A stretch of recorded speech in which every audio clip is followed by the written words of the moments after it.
نظم مركز خبرة الصحراء للدراسة والتوثيق ببوجدور المقال الأدبي الأول تحت شعار أدباء الصحراء دموع لا تنطفئ دورة الأديب والشاعر سيد أحمد ولد مليحة. تميزت هذه الدورة بتقديم قراءة نقدية لمؤلفات أدبية. بريغين العروسي ومحمد شعرة. والخط عقب العزيلات وعظم تيارة من قادة كانت فيهم حية قافات عادت للمخرف ترادة. هذا ما قاله الشاعر والأديب المعروف المرحوم سيد أحمد ولد مليحة الذي يأتي هذا المقهى الأدبي في نسخته الأولى تكريما له. دورة الأديب والشاعر سيد أحمد ولد مليحة المنظمة تحت شعار أدباء الصحراء شموع لا تنطفئ تميزت بقراءات نقدية من طرف أساتذة ومختصين تقيم تجربة الشاعر والقاص والروائي محمد النعمة بيروك مع ديوان تراتيل الطلح.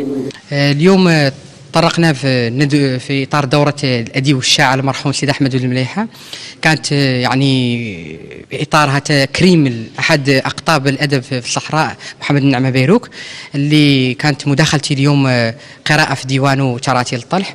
أنا اليوم ضيف على مركز خبرة الدراسات والتوثيق، حيث اعتمد ديواني في قراءة للشاعر المعروف والناقد عبد الواحد بروك أبو فراس، وقد تم تكريمنا بهذه المناسبة. المقال الأدبي الأول هو برنامج ثقافي سطره مركز خبرة الصحراء من أجل الاشتغال على الذاكرة المحلية وتوثيقها ومحاولة نبث يعني نفض الغبار عنها من خلال الاشتغال على مجموعة من الأعلام.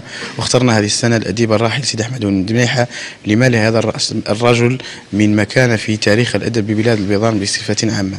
يولي مركز خبرة الصحراء للدراسات والتوثيق أهمية قصوى لمختلف المجالات الفكرية والأدبية، ويعد المقهى الأدبي في طبعته الأولى فرصة للقاء مختلف الفاعلين في الحقل الأدبي والشعري بالإقليم بهدف إغناء التجارب وصقل المواهب، مواهب تجد ضالتها في مثل هذه اللقاءات الثقافية.